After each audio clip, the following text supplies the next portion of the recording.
Hello everyone, I am नवीन कुमार। और एक company जिसका काफ़ी दिनों से इंतज़ार था, कंपनी का नाम है एनटीपीसी। अब यहाँ पे एनटीपीसी ग्रीन एनर्जी का जो आईपीओ है उसकी जो डिटेल्स हैं वो 19 नवंबर से 22 नवंबर के बीच में इसका आईपीओ खुलने वाला है। 108 का कट ऑफ प्राइस सेट किया, 10,000 करोड़ रुपए कंपनी टोटल उठाना चाह रही है इस आईपीओ के थ्रू। और जो पूरी वैल्यू कंपनी की लगाई गई है वो है 91,000 करोड़ रुपए, क्योंकि ठीक अच्छी खासी वैल्यू यहाँ पर लगाई गई है। अब अगर इसको इनडेप्थ जानने की कोशिश करेंगे कि ये क्या वैल्यू जो कंपनी ने लगाई है अपने को इस प्राइस के ऊपर में, इस वैल्यू के ऊपर में इस कंपनी में पैसे लगाने चाहिए या नहीं, उसका आगे बात करते हैं। अब यहाँ पे अगर कंपनी के जो प्रमोटर्स हैं वो है एनटीपीसी लिमिटेड, जो कि एनटीपीसी एक सरकारी कंपनी है। जो सरकारी कंपनी का ही इस कंपनी में पूरा का पूरा भागीदारी है, मतलब पूरा का पूरा ऑनरशिप उसी कंपनी की 100%। आईपीओ के बाद में भी 89% के आसपास में भागीदारी रह जाने वाली है। दैट मीन्स कि कंपनी को फ्यूचर में और एफपीओज निकालने पड़ सकते हैं, फॉलो ऑफर्स या फिर ओएफएस निकालना पड़ सकता है, ताकि सेबी रूल्स के अकॉर्डिंग 75% से नीचे ओनरशिप लाई जा सके। अब यहाँ पे जो पैसे उठाने के पीछे जो मेन रीज़न है वो यही है कि एनटीपीसी रिन्यूएबल एनर्जी जो ये कंपनी है, सॉरी एनटीपीसी ग्रीन एनर्जी जो ये कंपनी है, ये खुद भी काम करती है, साथ में इसके नीचे और भी कंपनियां हैं NTPC renewable energies.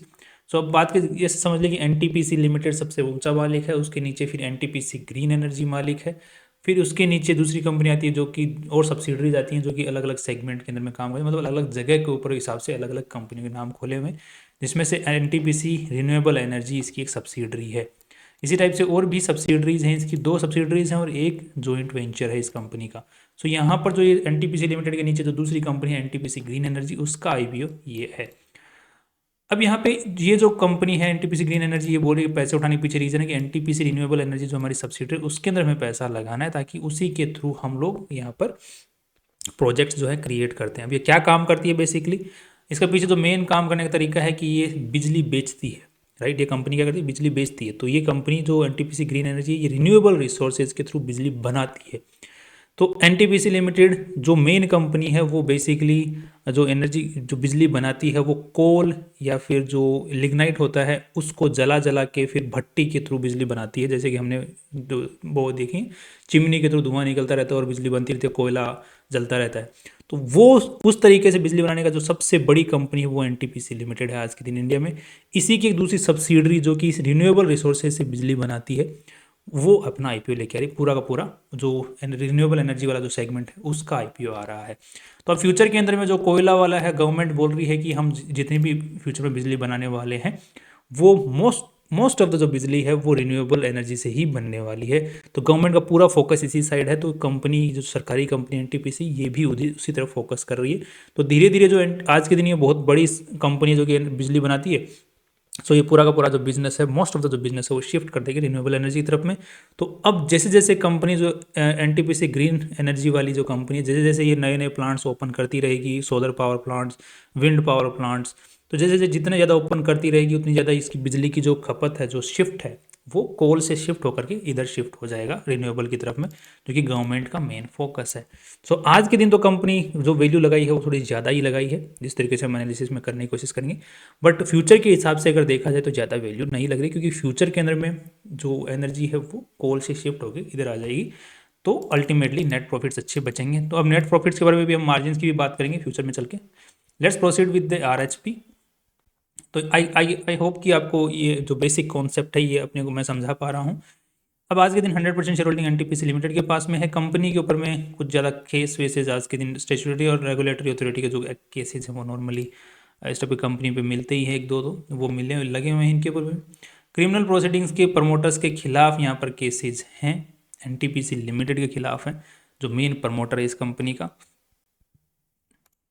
Right, next अब देख लेते हैं कंपनी ऑफ टेकर्स। आज के दिन कंपनी जितनी बिजली बनाती है ये जो ग्रीन एनर्जी वाली, ये इससे बिजली जो है तेलंगाना जो डिस्कॉम है वो सबसे ज़्यादा इससे बिजली खरीद लेता है, क्योंकि ये तो बनाती है। फिर ये दूसरी जो डिस्कॉम्स होते हैं, हर राज्य के अपने डिस्कॉम्स हैं जो कि सरकारी कंपनियां हैं, वो अपने जो राज्य के लोग हैं उनको बिजली देती हैं, सरकारी हैं मोस्ट ऑफ द। जैसे यहाँ पे टाटा पावर वाले हैं वो प्राइवेट भी प्लेयर्स हैं, बट मोस्टली स्टेट्स के अंदर में सरकारी वाले। तो सरकारी वाले ऐसी कंपनियों से बिजली खरीदते हैं और फिर अपने लोगों को देते हैं। तो इसका जो सबसे मेन प्लेयर है वो तेलंगाना डिस्कॉम है, जो कि इससे सबसे ज़्यादा बिजली खरीद रहा है आज के दिन। आज के दिन इस कंपनी का जो सप्लायर है, सप्लायर का मतलब कि जो कंपनी है एनटीपीसी एनर्जी ग्रीन एनर्जी वाली, इसको वो पावर प्लांट्स बनाने पड़ते हैं, सोलर वाले पावर प्लांट्स बनाने पड़ते हैं, राइट राइट, और विंड वाले। तो उसको बनाने में सबसे बड़ा जो ईपीसी है पूरा का पूरा, जो सप्लायर है, वो पहले 2024 के अंदर में सबसे बड़ा सप्लायर था टाटा पावर रिन्यूएबल एनर्जी। कि काफ़ी कम भाइयों को पता होगा इस बात का कि टाटा पावर रिन्यूएबल एनर्जी भी कोई कंपनी है और वो इसी सेगमेंट में काम कर रही है। इसी के बाद में 2024 के सितंबर 2024 की अगर बात करते हैं, सबसे ज़्यादा जो सप्लायर सबसे बड़ा वो स्टर्लिंग एंड विल्सन है, S&W, जो कि इसी सेगमेंट में काम करता है। जो कि ये कंपनी क्या करती है, उनको प्रोजेक्ट देती है कि भाई ये पावर प्लांट हमें बना के दो। तो ये जो दूसरी कंपनी है टाटा पावर ग्रीन एनर्जी वाली और ये स्टर्लिंग विल्सन वाली, इनको एक पूरा का पूरा कॉन्ट्रैक्ट मिल जाता है और ये पूरा पावर प्लांट, जो ज़मीन कहाँ लगानी है, ज़मीन को खरीदना, फिर वहाँ पर पावर प्लांट लगाना, मॉड्यूल्स खरीदना, सोलर वाले मॉड्यूल्स खरीदना, फिर वहाँ पे कंस्ट्रक्शन तैयार करना, वो जो पूरा का पूरा इंजीनियरिंग प्रोक्योरमेंट एंड कंस्ट्रक्शन का जो काम है वो ये कंपनियां फिर देखती हैं, राइट। तो सबसे बड़ी इसी तरीके से इनके दो टॉप 10 सप्लायर से 92% जो टॉप 10 सप्लायर से ही काम हो जाता है। नेक्स्ट अब देख लेते हैं कंपनी का आज के दिन अगर देखा जाए तो जो ऑपरेटिंग जो डेटा है उसके अकॉर्डिंग यहाँ पे जो मतलब जो कितनी एनर्जी बना पा रहे हैं, बिजली कितनी बना पा रहे हैं, तो सोलर पैनल्स के थ्रू 3 गीगावाट्स की एनर्जी बना पा रहे हैं और विंड एनर्जी के थ्रू 0.1 गीगावाट की एनर्जी बना पा रहे हैं। यहाँ मेगावाट्स में डाटा, मैं इसको गीगावाट में कन्वर्ट करके बता रहा हूँ। अब यहाँ पे इसके पास में ऑपरेटिंग, कॉन्ट्रैक्टेड और अवॉर्डेड, मतलब इसको ऑलरेडी कॉन्ट्रैक्ट मिला हुआ है, अवार्ड हो चुका है, जो कि प्रोजेक्ट्स मिल चुके हैं और आगे इसने पास कर चुकी है, और जो ऑलरेडी ऑपरेटेड चलते हैं। तो टोटल अगर सबकी बात करें तो इसके पास में 17 गीगावाट का पूरा इसके पास में टोटल है, जो कि अभी कंस्ट्रक्ट होकर तैयार नहीं हुआ है पूरा का पूरा। अभी कंस्ट्रक्ट होकर जो तैयार हो रखा है, जिसमें बिजली सप्लाई चालू भी हो चुकी है वहाँ जहाँ से, वो 3.3 गीगावाट्स ही है। सो फ्यूचर के अंदर में ये 17 गीगावाट्स, और भी फ्यूचर के अंदर में और जैसे जैसे टाइम पास होगा तो और भी अवार्ड्स मिलेंगे, मतलब और भी जो प्रोजेक्ट्स हैं इसको अवार्ड किए जाएंगे, एनटीपीसी की साइड से मिलेंगे, गवर्नमेंट की साइड से मिलेंगे, राइट। तो फ्यूचर में ये जो चीज़ है ये और बढ़ेगी, राइट, स्पीड के साथ में। अभी यहाँ पे देख लो 2 सितंबर 2023 के अंदर में इसका 2.7 गीगावाट्स था, अभी 3.3 गीगावाट्स है। तो अच्छा खासा इंक्रीज यहाँ पर हो चुका है, राइट। लगभग कितना 2.7, लगभग 20% का इंक्रीज यहाँ पर है। तो अब अगले 20% अब कैलकुलेट कर लो। नेक्स्ट आप देख लेते हैं कि कंपनी का जो मोस्ट ऑफ द जो एनर्जी आज के दिन क्रिएट हो रही है वो सोलर पावर प्लांट से ही हो रही है, 93% के आसपास में 2024 के अकॉर्डिंग। बाकी विंड एनर्जी से कुछ ज़्यादा खास आज के दिन हो नहीं रही है। मोस्ट ऑफ द जो फोकस कंपनी का वो सोलर की तरफ में ही देखने को मिल रहा है। नेक्स्ट अब देख रहे हैं ये जो शुरुआत हुई है एनटीपीसी ग्रीन एनर्जी की, इसकी 2020 में ही ये कंपनी बनाई है एनटीपीसी लिमिटेड ने, बिकॉज ये इसकी जो सब्सिडरी कंपनी है एनटीपीसी रिन्यूएबल एनर्जीज, उसको तो 2020 में ही बना दिया गया, इसको 2022 में बनाया है। अब बाद में क्या किया गया, 2022 में इस कंपनी को बनाया और जितना भी एनटीपीसी लिमिटेड के पास में रिन्यूएबल एनर्जी से बनाने वाले जितने पावर प्लांट्स थे उनको इस कंपनी के नाम पर जोड़ दिया। तो वो अल्टीमेटली क्या एनटीपीसी का काम कंप्लीट हो गया कि हम रिन्यूएबल एनर्जी वाला जितना भी सेगमेंट है वो एनटीपीसी ग्रीन एनर्जी के अंडर में आता है। तो कंपनी पहले से चल रही है एनटीपीसी ग्रीन एनर्जी के, मतलब रिन्यूएबल जो काम है वो पहले से चल रहा है। बाकी इस कंपनी को 2022 में खड़ा करके सारा बिजनेस के नीचे सप्लाई कर दिया। नेक्स्ट अब देख लेते हैं कि अब किस तरीके से ये कंपनी आगे बढ़ी है, किस तरीके से प्रोजेक्ट इनको मिले हैं, उसकी डिटेल्स यहाँ पर दी हुई है आपके सामने। इसको आराम से आप पॉज करके पढ़ सकते हैं 2024 के तक का। नेक्स्ट कंपनी के पास में आज के दिन ये जितने भी इस कंपनी के अंदर में जो डायरेक्टर्स अपॉइंट होंगे, सीईओ जो बनेंगे, उसके जितने भी राइट्स हैं वो एनटीपीसी लिमिटेड के पास में ही हैं। आज के दिन इसकी 2 सब्सिडरीज हैं, एनटीपीसी रिन्यूएबल एनर्जीज और ये जो ग्रीन वैली रिन्यूएबल एनर्जीज। साथ में अगर हम लोग देखते हैं इसकी एक जॉइंट वेंचर भी है। अगर इसकी हम लोग चर्चा करते हैं तो इसकी इन्फॉर्मेशन हमें यहाँ देखने को मिलेगी, that is this one INGEL, जो कि इंडियन ऑयल कॉरपोरेशन और एनटीपीसी ग्रीन एनर्जी साथ में मिलके 50-50% शेयर होल्डिंग के साथ में ये कंपनी एक नई बनाई हुई है INGEL। तो इसकी टोटल 3 कंपनियाँ इसके अंडर में, एक जॉइंट जो एसोसिएट कंपनी और 2 सब्सिडरीज है। मोस्ट ऑफ जो रेवेन्यू है वो एनटीपीसी रिन्यूएबल एनर्जी से आ रहा है, बाकी कहीं से ज़्यादा कुछ नहीं आ रहा है आज के दिन। फ्यूचर में आएगा, वो फ्यूचर की बात है। नेक्स्ट कंपनी के पास में आज के दिन 8,900 एकर्स का लैंड ओन करती है ये पर्टिकुलर कंपनी अपनी ग्रीन एनर्जी वाली, और इसके पास में लीज होल्ड बेसिस के ऊपर में 45,700 एकर्स लीज होल्ड पे भी ले रखा है इसने लैंड, जिसके ऊपर में इन्हें प्रोजेक्ट्स जो हैं बनाने वाले हैं या फिर बना के ऑपरेटिंग चल रहे हैं। सो ऑपरेशंस चलना चालू भी हो गया है और जिन पे कॉन्ट्रैक्ट मतलब काम चल रहा है, काम जारी है जिनके ऊपर में। तो इतना लीज होल्ड पे बेसिस पे और 8,900 एकर्स इनका खुद का ज़मीन है इस कंपनी के अंडर में। सो अच्छी खासी ज़मीन है। अब एक स्टेट में नहीं, अलग अलग स्टेट्स के अंदर मोस्ट ऑफ द जो है वो प्रोजेक्ट्स जो है इनके राजस्थान में चल रहे हैं, बिकॉज सोलर एनर्जी के प्रोजेक्ट्स हैं तो राजस्थान में सबसे ज़्यादा धूप पड़ती है, तो यहीं पर सबसे ज़्यादा चल रहा है। अब आज के दिन इनके लैंड प्रोक्योरमेंट वाला जो काम है, वो जो ये कॉन्ट्रैक्ट देते हैं टाटा वालों को देते हैं, चाहे स्टर्लिंग विल्सन को देते हैं, तो वही जो लैंड को एक्वायर करने का काम है वो भी इनके बिहाफ पे वो कंपनियां ही करती हैं मोस्ट ऑफ द टाइम। आज के दिन अगर देखते हैं तो जो इंडिया के अंदर में जितनी एनर्जी बनती है तो वो दो तरीकों से बनती है। एक तो रिन्यूएबल एनर्जीज के थ्रू। रिन्यूएबल एनर्जीज में कौन कौन से तरीके हैं? बिजली बनाने के दो चार तरीके। एक तो सोलर के थ्रू, एक विंड के थ्रू, एक वो जो डैम बना के वहाँ से पानी का सप्लाई करते हैं तो वो टरबाइन घूमती है, तो एक वो भी रिन्यूएबल एनर्जी का ही तरीका है। और एक तरीका जो कि कोयला जला करके, और एक तरीका न्यूक्लियर प्लांट्स के थ्रू। तो ये मोस्ट ऑफ द बेसिक तरीके यही हैं, राइट। इनमें से जो कन्वेंशनल तरीके हैं वो कोयला जला करके और न्यूक्लियर पावर प्लांट्स के थ्रू जला करके, मतलब बस भट्टी को में जला के टरबाइन को घुमाना स्टीम के थ्रू, तो वो सबसे कन्वेंशनल तरीका। रिन्यूएबल एनर्जीज के थ्रू जो तरीका है वो हाइड्रो, जो डैम बनाने वाला, वो भी रिन्यूएबल एनर्जी है, क्योंकि उसमें भी कुछ ज़्यादा कुछ पर्यावरण का नुकसान नहीं हो रहा है, पानी बह रहा है, बादल आ रहे हैं, बारिश हो रही है, वापस पहाड़ों से पानी नीचे आ रहा है, तो रिन्यूएबल एनर्जी है।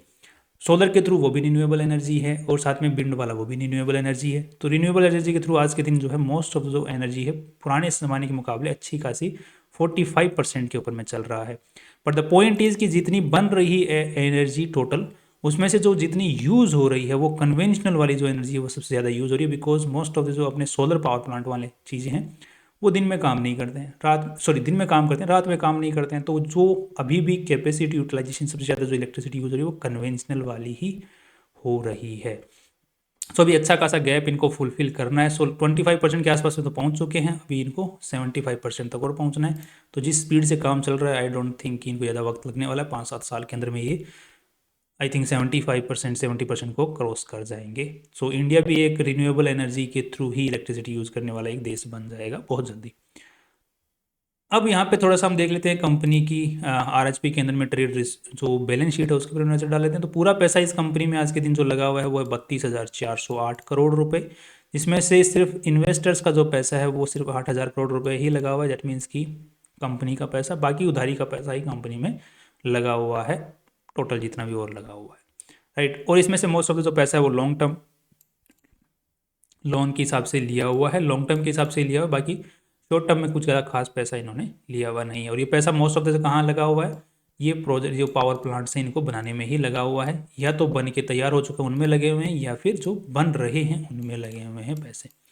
सो मोस्ट ऑफ द जो पैसा है वो इन्हीं चीज़ों में लगा हुआ है। कैश भी अच्छा खासा ठीक ठाक पड़ा हुआ है।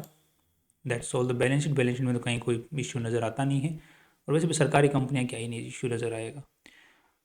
साथ में अगर कंपनी की हम लोग ये पीएनएल स्टेटमेंट की बात करते हैं तो यहाँ पर हमें एक चीज़ देखने को मिलती है, दैट इज़ कि पिछले साल जो है 2,000 करोड़ रुपया कंपनी ने रेवेन्यू जनरेट किया था। इसके अंदर में से नेट प्रॉफिट कंपनी ने 344 करोड़ रुपए का निकाल लिया, 344 करोड़ का। बट इसमें से अगर हम एक चीज़ का ध्यान देते हैं वो ये है कि जो एनटीपीसी लिमिटेड ये जो कंपनी है, राइट, एनटीपीसी लिमिटेड, तो ये मोस्ट ऑफ द जो रेवेन्यू है वो कहाँ से जनरेट कर रही है? कोयला वाली जो भट्टियाँ हैं स्टीम के थ्रू जो एनर्जी जनरेट करती है, इलेक्ट्रिसिटी जनरेट करती है वहाँ से। तो उसको अगर देख लें तो यहाँ पे सितंबर रिजल्ट के डेटा के अकॉर्डिंग इस कंपनी ने 44 लगभग 45,000 करोड़ रुपए का रेवेन्यू जनरेट किया एनटीपीसी ने टोटल, जिसमें से 11,000 करोड़ रुपए का इन्होंने ग्रोस प्रॉफिट निकाला है, ऑपरेटिंग प्रॉफिट निकाला, दैट इज 25%। तो कन्वेंशनल वाले बिजनेस के अंदर में अगर हम लोग बिजनेस कर रहे हैं तो वहाँ पर 25% जो है ग्रोस मार्जिन हमारा बच रहा है।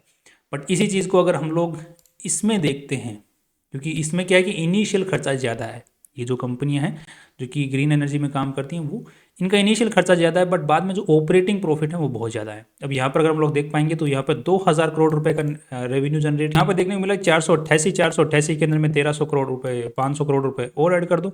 सो यहाँ पर जो ग्रोस प्रॉफिट जो निकल के आ रहा है वो लगभग 80-85% के आसपास में निकल के आ रहा है ऑपरेटिंग प्रॉफिट्स।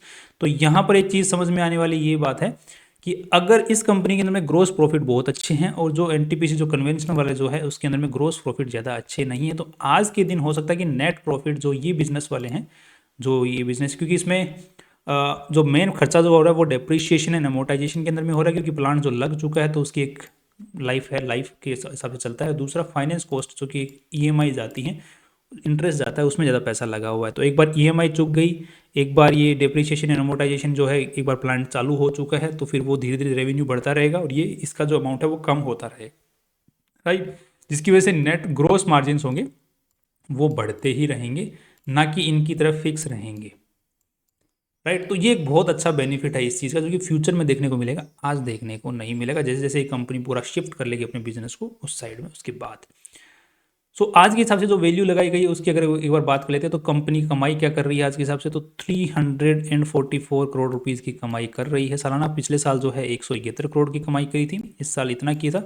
सो 100% के हिसाब से नेट प्रॉफिट जो है वो इंक्रीज हो रहे हैं। अब यहाँ पे सितंबर के अकॉर्डिंग अगर 6 मंथ्स का डेटा अगर चेक करते हैं तो यहाँ पे 175 करोड़, तो यहाँ पर लगभग देखने को मिल रहा है कि कंपनी इस साल रेवेन्यू जो है, नेट प्रॉफिट जो है पिछले साल के मुकाबले अच्छा जनरेट नहीं कर पा रही है।